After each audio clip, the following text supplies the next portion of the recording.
जय भीम साथियों। वैसे तो कोरोना की वजह से सब लोग लॉकडाउन हैं और इतने लंबे समय से आपसे बात नहीं हो पाई। मैं आपको याद होगा, पहले हम लोग अपने कैंप ऑफिस पे लगातार मिलते रहते थे, बात करते रहते थे, मीटिंग के माध्यम से अपने समाज के मुद्दों पे चर्चा करते थे और जहाँ से भी कोई समस्या हमारे संज्ञान में आती थी उसको हम आपके साथ मिलकर सोल्व किया करते थे। लेकिन जब से लॉकडाउन हुआ है आपके साथ बातचीत कम हो गई है और सामाजिक जो मीटिंग हम लोग करते थे वो तो बंद हो गई है। तो बहुत दिन से मन था कि आप लोगों से कैसे बात करूं, तो मुझे विचार आया कि क्यों ना फेसबुक लाइव करूं और आप लोगों से बात करूं और आपसे समाज के ऊपर चर्चा करूं, कोरोना के ऊपर चर्चा करूं। और अभी भी आपको बहुत सारी समस्याएं आ रही होंगी, तो वो समस्याएं आपके माध्यम से प्रश्न के रूप में मुझे मिले ताकि मैं उनका जवाब दे सकूं। तो सबसे पहले तो मैं आप सबसे अपील करूंगा कि इस कोरोना के दौरान जो सरकार ने जो गाइडलाइंस जारी की हैं, हम लोग को चाहिए कि हम उस गाइडलाइंस का 100% पालन करें। क्योंकि अभी कोरोना का कोई ठोस इलाज नहीं बन पाया है, कोई वैक्सीन तैयार नहीं हो पाई है, जांच जारी है, हमारे वैज्ञानिक खोज में लगे हैं, बहुत जल्दी इसके लिए इलाज निकल के आएगा। और धन्यवाद करेंगे कि हम दिल्ली के महान डॉक्टर्स का, जिन्होंने प्लाज्मा थेरेपी के माध्यम से इसका इलाज करने की शुरुआत की है और उसमें सफलता अर्जित की है। तो आज एक बात जरूर है, एक प्रश्न है जो कई बार परेशान करता है। पिछले कुछ समय से, जब से कोरोना फैला है, ये महामारी फैली, अरबों लोग लॉकडाउन हैं और लाखों लोगों की जान जा चुकी है। ऐसे में अंदर घर में बंद रहते हुए बहुत लोग अपने आप को असहज स्थिति में महसूस करते हैं। वो चाहते हैं जल्दी से कोरोना खत्म हो, जल्दी से पीछा छूटे, क्योंकि कई प्रकार की बंदिशें हम सबके ऊपर आज इस कोरोना बीमारी से बचने के लिए लागू हुई हैं।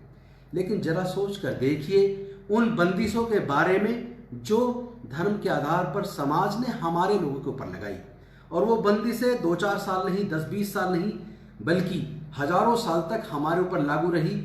सोचो किस तरह ऐसी बंदिशों का हमने सामना किया होगा।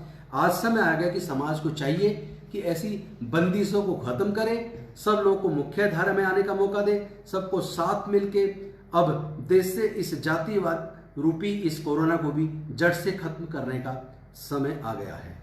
तो साथियों, चलिए आपसे बात करते हैं अलग अलग मुद्दों पर।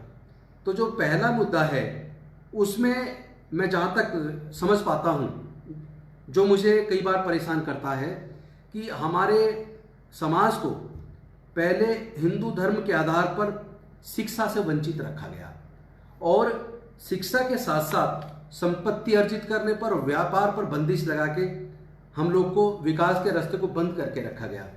लेकिन जैसे तैसे हमारे समाज के महापुरुषों ने संघर्ष किया और विशेष रूप से डॉक्टर बाबा साहेब अम्बेडकर जी के संघर्ष के बाद उनके बनाए संविधान के माध्यम से हमारे पढ़ने के लिखने के रास्ते खुले, सरकारी नौकरियों में रिजर्वेशन मिला, शिक्षण संस्थानों में रिजर्वेशन मिला और धीरे धीरे हम लोग विकास के रास्ते पर चलने लगे। लेकिन अभी बहुत ज़्यादा दूरी तय भी नहीं की थी कि इसी दौरान शिक्षा को प्राइवेटाइज करने का काम सरकारों ने शुरू कर दिया। एक एक करके पूरे देश के अंदर धीरे धीरे private schools, convent schools, public school खुलते चले गए। धीरे धीरे private engineering college, medical college, management college खुलते चले गए और वहाँ शिक्षा इतनी ज़्यादा महंगी हो गई है कि एक बच्चे को पढ़ाई के ऊपर एक साल में अगर देखें तो 1 लाख से ऊपर का खर्च आ रहा है, जो हमारे समाज के, मैं समझता हूँ 95% इस देश के दलित, आदिवासी, अति पिछड़े वर्ग के लोग और मैं समझता हूँ स्वर्णों में भी जो गरीब लोग हैं, जो मजदूर तबका है, वो भी इतनी महंगी शिक्षा का खर्च नहीं उठा सकता। तो ऐसे हालात में मैं एक उम्मीद करता हूं, जब चारों तरफ एक अंधकार सा बढ़ गया था, लग रहा था कि शिक्षा बड़ी मुश्किल से तो मिली थी लेकिन धीरे धीरे वो छीनती जा रही है। इस महंगाई के दौर में हमारे बच्चे पढ़ेंगे कैसे? ऐसे में कम से कम दिल्ली की सरकार ने पूरे देश की सरकारों को एक रास्ता दिखाया, शिक्षा के अंदर अभूतपूर्व परिवर्तन किया और एक ऐसी शिक्षा नीति ला के शुरुआत की जिसमें चुनौती स्कीम बनाई, जिसके अंदर और भी कई प्रकार की स्कीम बनाई, जिसमें हैप्पीनेस कुरिकुलम बनाया, एंटरप्रेन्योरशिप कुरिकुलम बनाया और शिक्षा के क्षेत्र में एक बड़ा परिवर्तन लाकर शिक्षा को गरीबों के लिए भी सुगम बनाने का प्रयास किया। मैं समझता हूँ पूरे देश की सरकारों के लिए एक ये रास्ता है। लेकिन आज बात सरकार के काम की नहीं हो रही है, बात हो रही है कि हमारे समाज को ऐसे हालात में आगे बढ़ने का मौका कैसे मिले जब वो कई क्षेत्रों में बहुत ज़्यादा पीछे छूट गए हैं।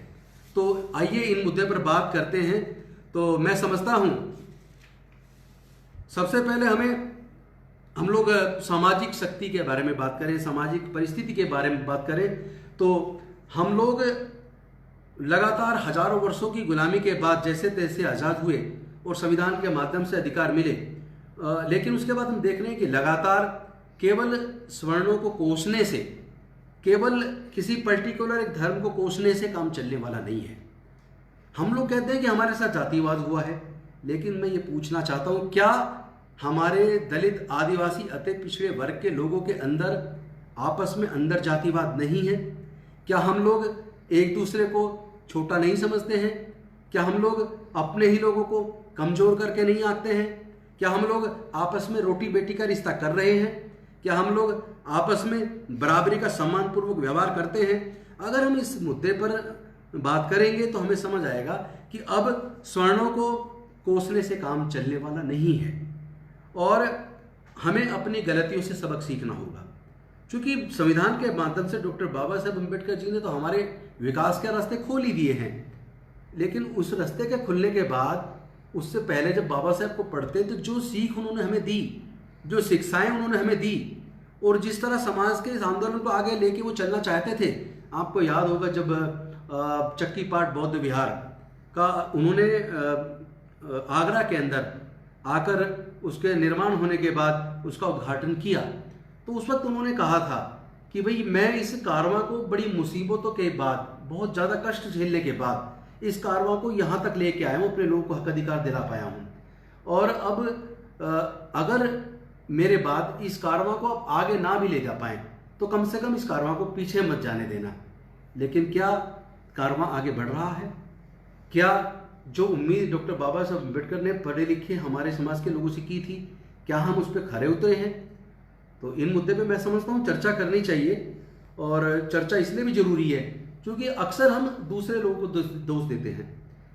दूसरे लोगों को दोष देने की बजाय मैं समझता हूँ कि हमें अपना भी अवलोकन करना चाहिए, हमें सेल्फ इंट्रोस्पेक्शन भी करना चाहिए, अपने अंदर भी झांक के देखना चाहिए कि हम अपने मिशन के प्रति कितने ईमानदार हैं, अपने समाज के प्रति कितने ईमानदार हैं, हम मानवता को कितनी तवज्जो देते हैं, क्या मानवता हमने अपने आपस में कायम की है।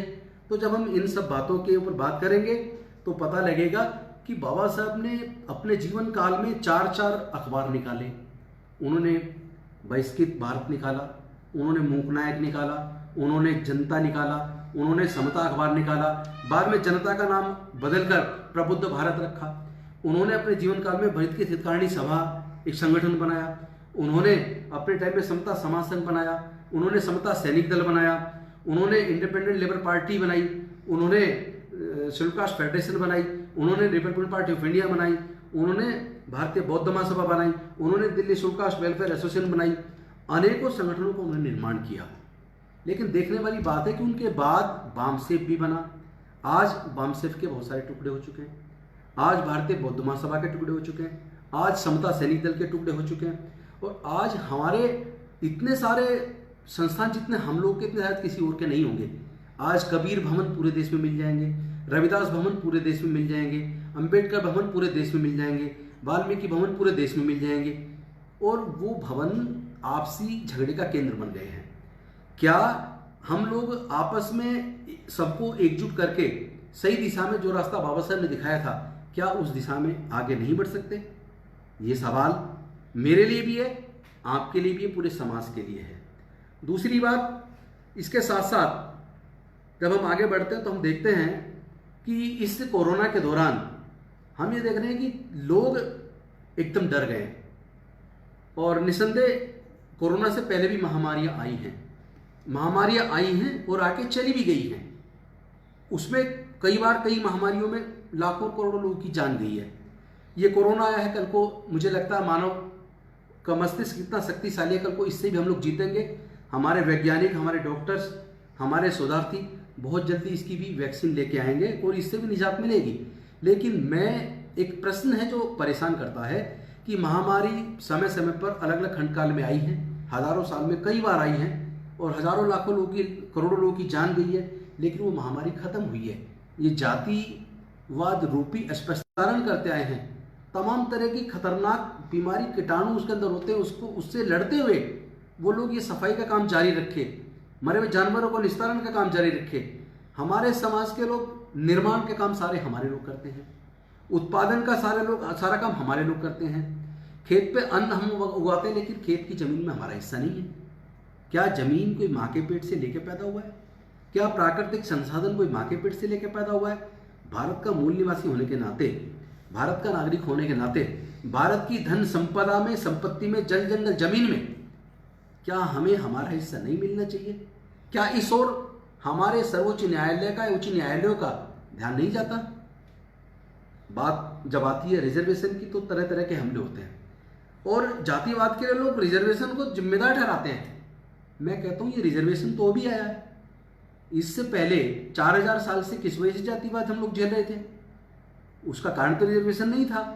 तो वजह रिजर्वेशन नहीं है, बल्कि ये वजह है हमारे धर्म में जो हमारे पूरे समाज को 4 मंजिला इमारत के रूप में जो बांट दिया गया।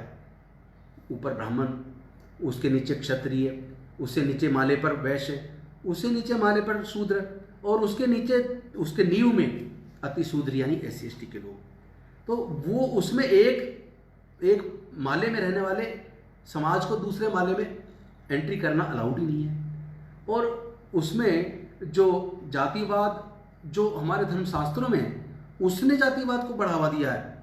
तो क्या हम लोग आज अगर लोग रिजर्वेशन को जिम्मेदार ठहराते हैं तो मैं समझता हूँ ये उचित नहीं है। और मैं समझता हूँ सरकारों की जिम्मेदारी है कि सरकारें खुद पूरे देश में सर्वे करवाएं और जमीन का प्राकृतिक संसाधनों का विकेंद्रीकरण आर्टिकल 38 कॉन्स्टिट्यूशन ऑफ इंडिया के हिसाब से जो सरकारों को जो directive principle of state policy है, जो डायरेक्शंस दी गई है, उस डायरेक्शन को सरकारें मान नहीं रही हैं। पूरे देश की सरकारों को उसको मानते हुए संसाधनों का विकेंद्रीकरण सब में समान रूप से करना चाहिए। ये एक रास्ता हो सकता है। तीसरे अध्याय में मैं बात करना चाहता हूँ कि हम लोग अपनी सामाजिक शक्ति को अपनी ताकत क्यों नहीं समझते।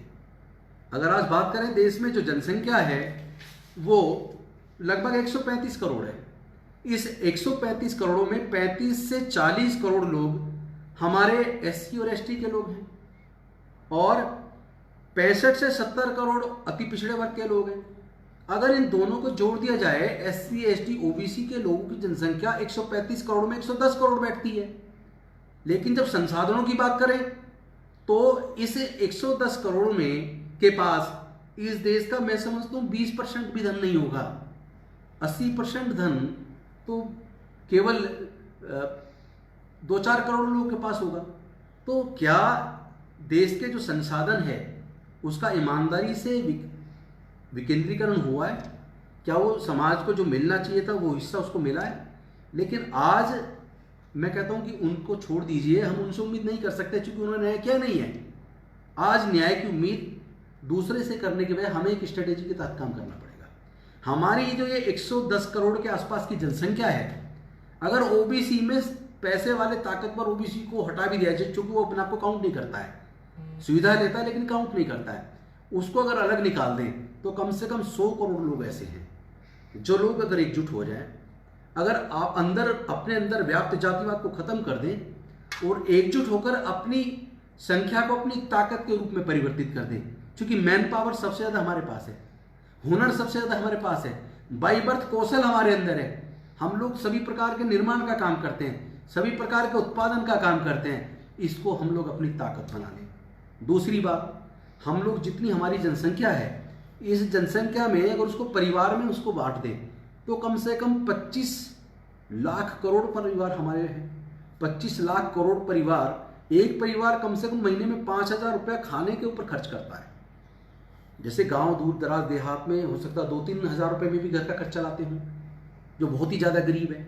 और बहुत लोग ऐसे जो लाख लाख रुपये महीना करते हैं, 50,000 खर्चते हैं, 20,000 खर्चते हैं। तो अगर एवरेज अगर केवल 5,000 भी मान ली जाए तो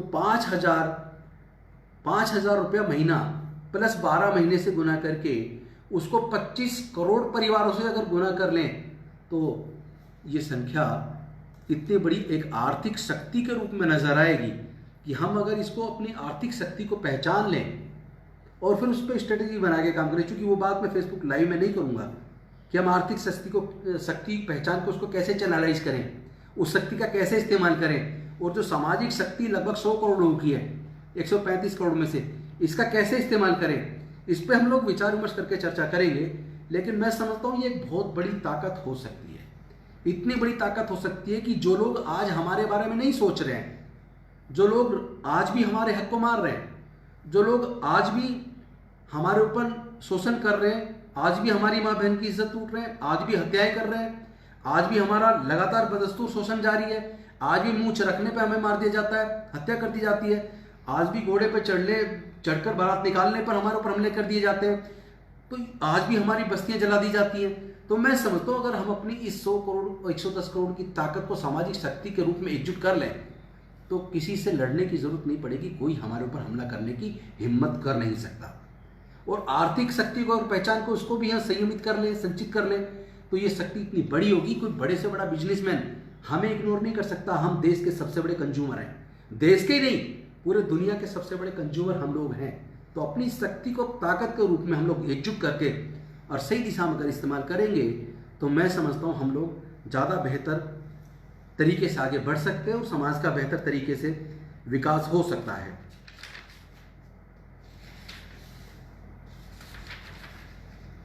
साथियों, अगर आप ईमानदारी से देखें तो इस 4000 साल की गुलामी के दौरान पहली प्रथम क्रांति तथागत बुद्ध ने की।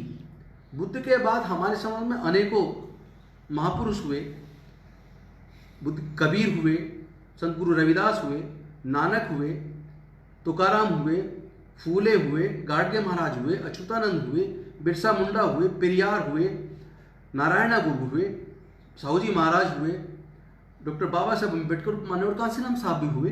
वहाँ से होता हुए ये मानवता के अधिकार का आंदोलन वहाँ से चला और आज यहाँ तक आ पहुँचा है। तो अब उनमें से कोई भी नहीं है हमारे बीच। तो क्या हम में से किसी को डॉक्टर अम्बेडकर नहीं बनना चाहिए?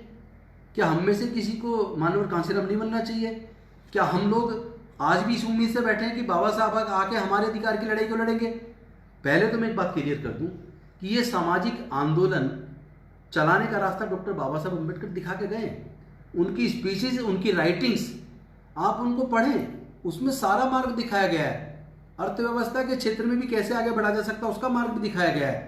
पत्रकारिता कैसे बेहतर हो सकती है उसका मार्ग भी दिखाया गया है। अपनी सामाजिक शक्ति को कैसे हम एकजुट कर सकते हैं उसका मार्ग भी दिखाया गया है। हम अपनी आर्थिक शक्ति का इस्तेमाल कैसे कर सकते हैं उसका भी मार्ग दिखाया गया है। और हम लोग बिना किसी, देखिए पहली बात समझ लें, मेरा एकदम मत क्लियर है, औजार हथियार के दम पर, ताकत के दम पर इस लड़ाई को जीता नहीं जा सकता। इस लड़ाई को केवल विद्वता से, काबिलियत से, योग्यता से, ज्ञान के आधार पर, ज्ञान के दम पर और डॉक्टर बाबा साहेब के बनाए संविधान की ताकत का इस्तेमाल करके हम न्यायपूर्ण तरीके से लड़के निश्चित तौर पर अपने समाज को संपूर्ण आज़ादी दिला सकते हैं। डॉक्टर बाबा साहेब अम्बेडकर ने निश्चित तौर पर हमें आज़ादी दिलाई, संवैधानिक अधिकार दिला दिया, संविधान दे दिया, लेकिन अभी संपूर्ण आज़ादी की लड़ाई बाकी है, क्योंकि अभी भी देश के कोने कोने में हमारे लोगों के साथ झुंझाती हो रही है। और मैं समझता हूँ जिस तरह ये कोरोना आया है, इस कोरोना में डॉक्टर्स इस कोरोना से लड़ने के योद्धा आज हैं और होना चाहिए, उनका सम्मान होना चाहिए। Nurses, medical staff, paramedical staff corona के योद्धा हैं, उनका सम्मान होना चाहिए, उनकी इज्जत होनी चाहिए। लेकिन इसके साथ साथ जो लोग मलमूत्र उठा के सफाई का काम करते हैं, आज पूरी सफाई व्यवस्था देख रहे हैं हजारों साल से, और खासतौर पे आज के डेट में, उनको भी कोरोना का योद्धा के तौर पे इज्जत और सम्मान मिलना चाहिए। उनको भी उनकी समय पर सैलरी मिलनी चाहिए। और जो लोग आज भी खबरें आती है कि जानवर मर गए, जानवर को आज भी वो निस्तारण करने नहीं करेंगे तो एक और महामारी फैल जाएगी, बीमारियां फैल जाएगी, जो सब है पशु का वो सड़ जाएगा। आज भी उन मरे हुए पशुओं का निस्तारण कर रहे हैं अपनी जान को जोखिम में डाल के। क्या ऐसे लोग योद्धा नहीं है? क्या ऐसे लोग हमारे समाज को महामारी से नहीं बचा रहे हैं? क्या ऐसे लोगों को अपमानित करके अछूत कहा जाना चाहिए? क्या ऐसे लोगों को इज्जत नहीं मिलनी चाहिए? तो मैं समझता हूँ निश्चित तौर पर मिलनी चाहिए। मैं समस्त देशवासियों से अपील करता हूँ कि आप लोग हमारे इस दलित, पिछड़े, अनुसूचित जाति, जनजाति के लोगों को, ओबीसी के लोगों को मानवता का दर्जा दीजिए, तो भारत मजबूत बनेगा। आप भी सब लोग राष्ट्रीयता की बात करते हैं, लेकिन राष्ट्रीयता आपके मन में नहीं है। मैं समझता हूँ अगर राष्ट्रीयता आपके मन में, अगर आप ईमानदार हैं, अगर भारत को मजबूत देखना चाहते हैं, तो पूरे देश में रहने वाले सभी लोगों को एक भाई की तरह, एक साथ में प्यार मोहब्बत बांटते हुए सबको साथ लेके चलो ना। हमारे लोगों को भी इज्जत दो ना, हमारे लोगों के साथ रोटी बेटी का रिश्ता करो ना, क्या दिक्कत है? और अगर तुम्हें रोटी बेटी का रिश्ता करने में दिक्कत भी हो तो पहले चलो हम दलित लोग आपस में हम दलित आदिवासी पिछड़े वर्ग के लोग आपस में इस रिश्ते को बनाएंगे, लेकिन कम से कम हम मानव का अधिकार तो दो, हमें सम्मान तो दो, इंसान तो समझो। ये जो आप घोड़े पे चढ़ते हुए हमला करके हमारा को अपमानित करने का काम करते हैं, मूंछ रखने पे हमारे भाई को मार देते हैं, हमारी बहन बेटी की इज्जत लूट के बहुत खुशियां मनाते हैं, ये चीज बंद कीजिए। इस तरीके से भारत मजबूत नहीं हो सकता। अगर भारत को मजबूत होना है, भारत को मजबूत करना है, अगर हम सब लोग अपने देश से प्यार करते हैं, आओ हम सब लोग मिलके एकजुट होकर समाज के इस आंदोलन को लेकर आगे चलें, तब भारत मजबूत होगा। तो मैं समझता हूं मिशन जय भीम एक आंदोलन की शुरुआत हुई है, पूरे देश में से लोग मिशन जय भीम से जुड़ते जा रहे हैं। आने वाले समय में हम उसके द्वारा पूरे दलित आदिवासी अति पिछड़े वर्ग को सबको एकजुट करके सामाजिक तौर पर मजबूत करने का काम करेंगे और उनके आर्थिक विकास के रास्ते भी खोलने का काम करेंगे, उनके ज्ञान के अपने स्रोत तलाशने की कोशिश करेंगे ताकि समाज मजबूत हो सके। तो कहने को तो बहुत सारी बातें हैं, लेकिन मैं चाहता हूं कि इसके साथ साथ कुछ और बात भी हो जाए कि बहुत से लोग हमारी योग्यता पे प्रश्न चिन्ह लगाते हैं, मेरिट की बात करते हैं। मैं कहना चाहता हूं सुप्रीम कोर्ट और हाई कोर्ट के अंदर तो कोई रिजर्वेशन नहीं है। हमारे जो लोग हाई कोर्ट में जज बने, जो सुप्रीम कोर्ट में जज बने, even chief justice of India रहे हैं, वो तो अपनी मेरिट से हैं। हमारे समाज की एक बेटी सिविल सर्विसेज में जिसने टॉप किया है, तो वो तो अपनी उसकी मेरिट को क्या आप नकार देंगे? जेईई मेन के अंदर जिसने टॉप किया है हमारे समाज की बेटी ने, क्या उसको आप नकार देंगे? क्या जो सिविल सर्विस में एक बेटे ने भी हमारे टॉप किया है पूरे देश में, क्या उसको आप नकार देंगे? इसका मतलब है कि योग्यता की हमारे पास कमी नहीं है, अवसर की जरूरत है। हमारे पास एक से काबिल लोग हैं। चीफ जस्टिस ऑफ इंडिया रहे के जी बालाकृष्णन साहब, टीना डाबी एक हमारी आईएएस रही, आंध्रा से हमारे एक लड़के ने आईएएस टॉप किया, मिस्टर सोनकर ने जेईई मेन को टॉप किया जो राजस्थान से। तो इस तरीके से इतने सारे लोग हमारे समाज के लेके चपरासी से मुख्य न्यायाधीश तक बन गए, लेके ग्राम प्रधान से राष्ट्रपति तक बने, एक नर्सरी के अध्यापक से लेकर प्रोफेसर तक बने। उसके बाद भी हमारे लोगों के ये प्रश्न चिन्ह लगाना कि मेरिट नहीं है। मैं आपसे पूछना चाहता हूँ, बहुत से लोग कहते हैं जी लोगों में इनमें मेरिट नहीं इसलिए देश पीछे गया है। मैं एक बात पूछना चाहता हूँ, अब तक देश की जो ब्यूरोक्रेसी किसके हाथ में रही है? देश के नीति निर्धारक कौन रहे? देश की सत्ता किन लोगों के हाथ में रही है?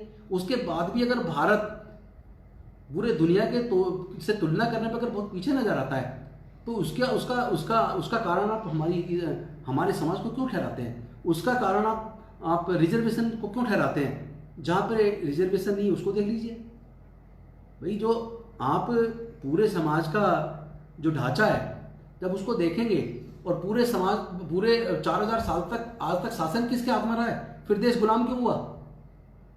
साइंटिस्ट सारे आप लोग हैं, वहां तो रिजर्वेशन नहीं है, तो उसके बाद फिर वहां हम लोग वो क्यों नहीं कर पाए जो पूरे दुनिया के अंदर बड़े बड़े जो साइंटिस्ट हुए जिन्होंने रिसर्च की है और नई नई इन्वेंशंस की है, इन्वेंशंस के क्षेत्र में हम लोग कहाँ खड़े? तो ये कहना बंद कीजिए कि रिजर्वेशन की वजह से देश पीछे गया है। बल्कि मैं ये कहता हूं कि देश अगर आज मजबूत हुआ है और देश में अगर उत्पादन बढ़ा है, देश में निर्माण के क्षेत्र में हम लोगों ने तरक्की की है, तो इस पर्टिकुलर सारे कामों को तो करने वाली कुछ विशेष जातियां नहीं है। तो आइए इस बात को, चर्चा को बंद करें। अब इस बात को छोड़िए कि मेरिट क्या है या रिजर्वेशन क्या है। आप जिसका जो हक है उसको देने की बात करो। मैं तो ये कहता हूँ रिजर्वेशन को भी ये एक तरीके का एक स्टिग्मा बन गया हमारे ऊपर। मैं कहता हूँ जितने भी देश में प्राकृतिक संसाधन है उसको सब में समान रूप से बांट दीजिए, और जो देश में जल जंगल जमीन है उसको सब में समान रूप से बांट दीजिए। व्यापार में भी हमें अच्छे अवसर दीजिए, व्यापार में भी हमें हिस्सा दीजिए, और सारे सरकारी ठेकों में हमें हिस्सा दीजिए। उसके बाद मैं समझता हूँ हमारे समाज एक दिन अपना खुद कहेगा अब हमें इस रिजर्वेशन की जरूरत नहीं है। आप लोग खुद किसी पिटीशन को डलवाते हैं, पीए डलवाते हैं, और उसके माध्यम से जो कुछ निर्णय होते हैं उसमें कई बार निर्णयों में ऐसा दिखता है कि जैसे एक मानसिकता काम कर रही है, न्याय नहीं हो रहा है। तो मेरे ख्याल से अब हमें चाहिए कि हम एनालिसिस करें, क्रिटिकल एनालिसिस होना चाहिए, और सही बात को सही कहना सीखना चाहिए और गलत बात को गलत कहना सीखना चाहिए। तभी मैं समझता हूँ कि हमारा देश आगे बढ़ेगा, तभी भारत एक मजबूत राष्ट्र के तौर पर दुनिया के नक्शे में आगे नजर आएगा। आइए अब कुछ प्रश्न ले लेते हैं, प्रश्नकाल शुरू करते हैं। चूंकि चर्चा काफ़ी लंबी हो गई है, मैं चाहता हूँ कि आप लोग अगर कोई प्रश्न पूछना चाहें तो मैं उन प्रश्नों का जवाब जरूर देना चाहूँगा। कोई प्रश्न आए क्या? दीजिए जरा।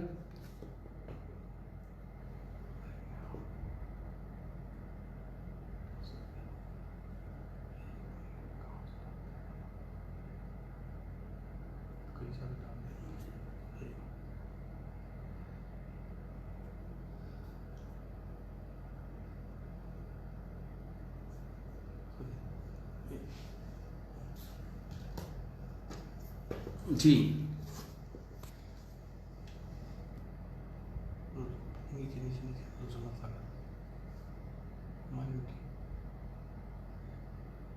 हाँ, पहला सवाल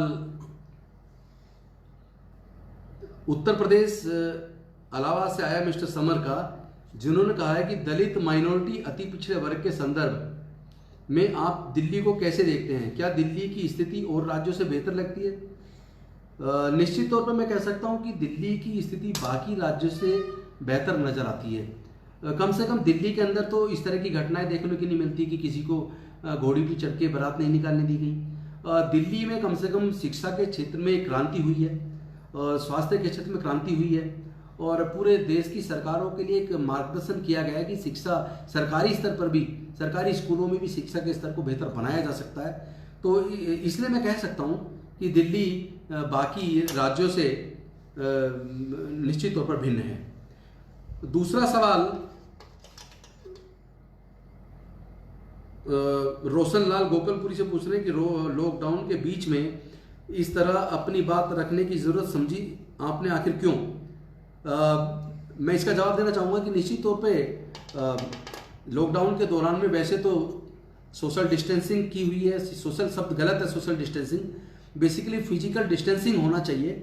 और चूँकि आपको पता होगा कि हम लोग अपने इस कैंप ऑफिस में समाज की बड़ी बड़ी मीटिंग करते रहे, जिसमें हज़ारों की संख्या में भी आदमी जुटे हैं, और बहुत दिन से आप सबसे बात नहीं हो पा रही थी, तो मन कर रहा था कि आप सबसे बात करूं।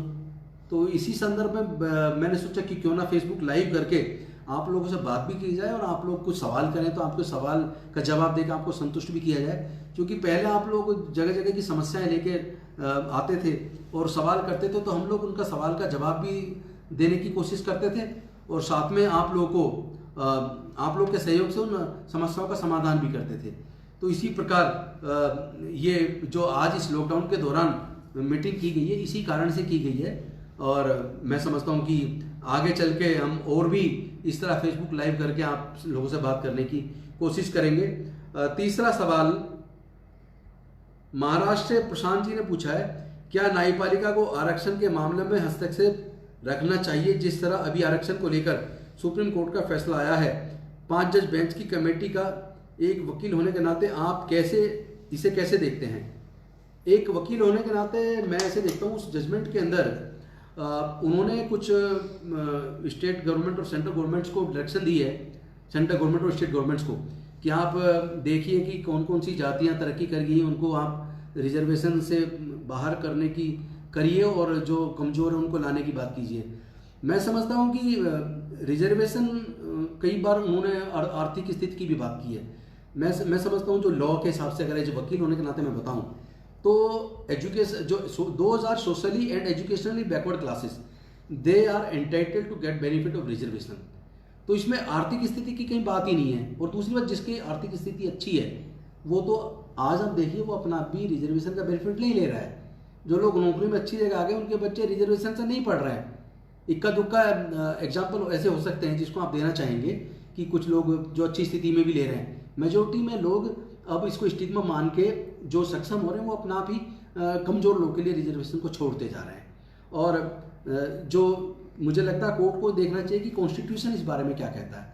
उनको अपने तरीके से कोई डायरेक्शन देने की बजाय कॉन्स्टिट्यूशन के हिसाब से मैं समझता हूँ डायरेक्शन देनी चाहिए, और वही एक सही मायने में लॉजिकल समाधान हो सकता है। क्योंकि हम सब लोग कानून से बंधे हैं, संविधान से बंधे हैं, और सुप्रीम कोर्ट भी संविधान से बंधी है, हाई कोर्ट भी संविधान से बंधी है, न्यायपालिका भी के साथ साथ कार्यपालिका और एग्जीक्यूटिव ये भी संविधान से, कार्यपालिका और विधान पालिका ये भी कानून से बंधी हुई है। तो मैं समझता हूँ कानून के हिसाब से ही चलना चाहिए, और कोर्ट को भी उसी हिसाब से अपने जजमेंट्स देने चाहिए। प्रदीप गोंडा से बोल रहे हैं, उन्होंने पूछा है दलितों पर जो अत्याचार बढ़ रहे हैं, अलग अलग प्रदेशों में हर रोज शोषण की खबरें आती रहती हैं। दलित एट्रोसिटी के मामलों पर कोई एसआईटी गठित नहीं की जाती, न ही कोई विशेष कानून बनता है, न ही रासुका लगता है। ऐसे में सरकारों का क्या कदम उठाना चाहिए? मैं समझता हूँ प्रदीप जी, आपने सही सवाल पूछा है। हम देख रहे हैं कई प्रदेशों में बहुत जल्दी रासुका लगा दी जाती है और लंबे समय तक लोगों को जेल में रखा जाता है। हमारे ही एक साथी चंद्रशेखर को भी बाद में रासुका लगा के, बेल हाईकोर्ट से होने के बाद रासुका लगा के लंबे समय तक अंदर रखा गया। और केवल चंद्रशेखर नहीं, और बहुत सारे हमारे साथी जिनको इसी तरह के छोटे मोटे केसेस में भी उन पे एनएसए लगाया गया और उनको लंबे समय तक अंदर एक साजिश के तहत जानबूझ के रखा गया है। तो और दलितों के साथ लगातार उत्पीड़न पूरे देश में सभी राज्यों में लगभग काफ़ी होते रहे हैं, लेकिन सरकारों को जो सरकारों के अंदर संवेदना होनी चाहिए, जिस तरह उनको इफेक्टिव इम्प्लीमेंटेशन करना चाहिए एट्रोसिटीज एक्ट का, उसको भी इफेक्टिव तरीके से लागू नहीं किया जाता। क्योंकि एक्ट में परिवर्तन हो चुका है 2016 में। एक्ट के तहत तो यहाँ तक है कि किसी अधिकारी को या पुलिस के अधिकारी को अगर ये उसकी संज्ञान में आता है कि किसी अनुसूचित जाति जनजाति के साथ एट्रोसिटी की कोई घटना घटी है और उस पर कार्रवाई करने के लिए उससे रिक्वेस्ट की जाती है और वो नहीं करते हैं, तो उस अधिकारी के खिलाफ भी उस एक्ट के तहत मुकदमा दर्ज करके उसको भी जेल में डाला जाना चाहिए, उस पर भी कार्रवाई होनी चाहिए। लेकिन अभी तक अमेंडमेंट होने के बाद भी इस तरह की कार्रवाइयाँ होती नहीं दिखती हैं, और जब होती दिखती हैं तो तुरंत कोई कोर्ट में PIL लगा के उसको पूरे कानून को बदलने का प्रयास करता है। ऐसा पहले हो चुका है। तो मैं समझता हूँ कि राज्य और सरकारें और केंद्र निश्चित तौर पे संवेदनशील होगा, लेकिन सबसे पहले हमारे समाज के लोगों को संवेदनशील होना पड़ेगा। अपनी सामाजिक शक्ति को ताकतवर बना के इन सरकारों को हमें कम से कम ये एहसास कराना पड़ेगा कि आपको हमारी सुननी पड़ेगी, हमारी कम से कम जायज़ मांगे तो आपको सुननी पड़ेगी, कम से कम हमें न्याय तो आपको देना पड़ेगा। इसके बिना, इससे कम में अब पीछा छूटने वाला नहीं है। अगला सवाल पालम से राजकिशोर जी ने पूछा कि लॉकडाउन के दौरान जब लोग खुद क्वारंटाइन होने को मजबूर हैं, ऐसे समय में भी दलितों के साथ पक्षपात किया जा रहा है, उनके हाथ का खाना खाने से परहेज किया जा रहा है, इस मानसिकता का अंत कैसे होगा? निश्चित तौर पर बेहद शर्मनाक है कि एक तरफ खुद संक्रमित बीमारी से हम लोग लॉकडाउन हैं, परेशान हैं, क्वारंटाइन हुए हैं, और ऊपर से क्वारंटाइन होने के बाद हम अभी भी उस जातिगत मानसिकता से बाहर नहीं निकल रहे हैं। एक केस यूपी का हमारे संज्ञान में भी अभी आया था कुछ दिन पहले कि क्वारंटाइन सेंटर में एक अल्पसंख्यक समाज के व्यक्ति ने उस गांव के दलित प्रधान के घर में बने हुए खाने को खाने से मना कर दिया। तो मानसिकता, जातिगत मानसिकता अभी भी लोगों के मन से नहीं निकल रही है। अभी भी हमारे लोगों के साथ जातिगत उत्पीड़न, इस दौरान भी काफ़ी घटनाएं घटी। NDTV पे भी इस तरह की एक रेप की घटना और हमारे समाज के लोगों के साथ हमले की घटनाएं कई आई हैं। उत्तर प्रदेश के अंदर, कानपुर के अंदर कई घटनाएं इस तरह की घटी हैं, लॉकडाउन के दौरान भी हुई है। तो मैं समझता हूँ निश्चित तौर पे ये एक मानसिकता का सवाल है, और ये अब न्याय की लड़ाई जो मिशन जय भीम के माध्यम से शुरू हुई है, ये पूरे देश के अंदर इस जातिगत मानसिकता से हमें बाहर निकलने का एक माध्यम बनेगी, मुझे पूरा भरोसा है। अगला प्रश्न लेते हैं। मिस्टर सूरज भान हैं चांदनी चौक से, उन्होंने सवाल किया, विकास का रास्ता शिक्षा से ही निकलता है, लेकिन जिस तरह शिक्षा का निजीकरण कर उसे बर्बाद किया गया, उसे महंगा किया गया, क्या ऐसे में आशा की किरण कहीं से दिखाई देती है? सूरज भान जी, मैं पहले ही बता चुका हूँ कि दिल्ली की सरकार ने एक शिक्षा के क्षेत्र में क्रांतिकारी कदम उठा के एक नई आशा की किरण दिखाई है, जो पूरे देश की सरकारों के लिए एक मार्गदर्शन है कि वो अगर वास्तव में गरीबों के हितैषी हैं, क्योंकि गरीब तो किसी भी जात में हो सकता है। वो अलग बात है कि अनुसूचित जाति जनजाति में अति पिछड़े वर्ग के लोगों में ज़्यादा गरीब हैं, लेकिन गरीब तो किसी भी जाति में हो सकता है। तो एक दिल्ली की सरकार ने कम से कम एजुकेशन में बड़े पैमाने पर सुधार करके दिल्ली के मतलब सरकारी स्तर पर एजुकेशन के स्तर को उठाने का काम किया है, और ये वास्तव में एक आशा की किरण है। मैं समझता हूँ पूरे देश की सरकारों को पार्टी पॉलिटिक्स छोड़ के अलग होके गरीब लोगों के विकास के लिए निश्चित तौर पर शिक्षा के सुधार के क्षेत्र को अपने यहाँ भी, शिक्षा के सुधार के इस कार्यक्रम को अपने यहाँ भी लागू करना चाहिए। अगला प्रश्न इलाहाबाद से तान्या का है, स्वास्थ्य सेवाओं की जिस तरह हालत है उससे सबसे ज़्यादा आज दलित गरीब वर्ग प्रताड़ित है, क्या ऐसे में सरकार के पास कोई बेहतर नीति है? तान्या जी, आपका सवाल अच्छा है, चूँकि बेशक से आज केंद्र की सरकार की भी एक योजना आयुष्मान के नाम से चल रही हो और बाकी राज्यों ने भी निश्चित तौर पर कुछ स्कीम्स बनाई होंगी, लेकिन अभी भी उन स्कीम्स का लाभ हमारे दलित, आदिवासी, अति पिछड़े वर्ग के लोगों को पूरी तरह नहीं मिल पा रहा है। अभी भी हमारे लोग दवाई के अभाव में, इलाज के अभाव में अपनी जान गंवाने को मजबूर है। और अगर कोई गंभीर बड़ी बीमारी हो जाए तो अभी भी अगर उन पर छोटा मोटा कोई मकान दुकान होती है तो उसको बेचने के लिए मजबूर हो जाते हैं, गिरवी रखने के लिए मजबूर हो जाते हैं।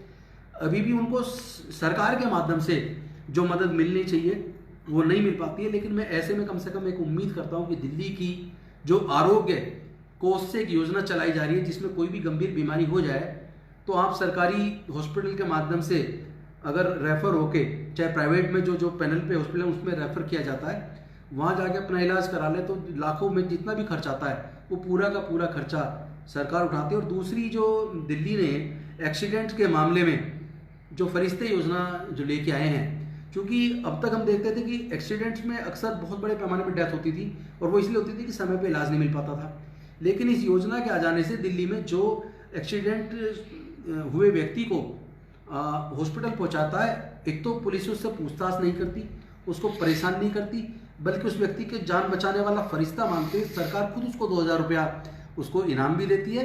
और जो जिसका एक्सीडेंट हुआ है उसका पूरा खर्च, वो चाहे 1 करोड़ रुपये क्यों ना हो, वो पूरा खर्च दिल्ली की सरकार उठाती है, बिना पैसे के उसका पूरा इलाज हो जाता है। तो ये शुरुआत दिल्ली से हुई है और मैं समझता हूँ पूरे देश की सरकारों को इस तरह की दिल्ली की आरोग्य कोष वाली इस नीति को पालन करना चाहिए ताकि हमारे जो गरीब लोग हैं वो भी अच्छे इलाज को पा सकें और अपनी जान को हम लोग बचा सकें।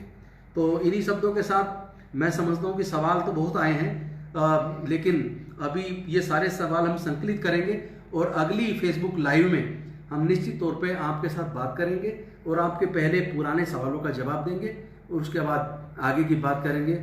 आप सब लोग मेरे साथ फेसबुक लाइव से जुड़े, इसके लिए मैं आपका बहुत आभारी हूँ। जय भीम, जय भारत, नमो बुद्धाय, जय मूल निवासी, जय संविधान, मिशन जय भीम जिंदाबाद।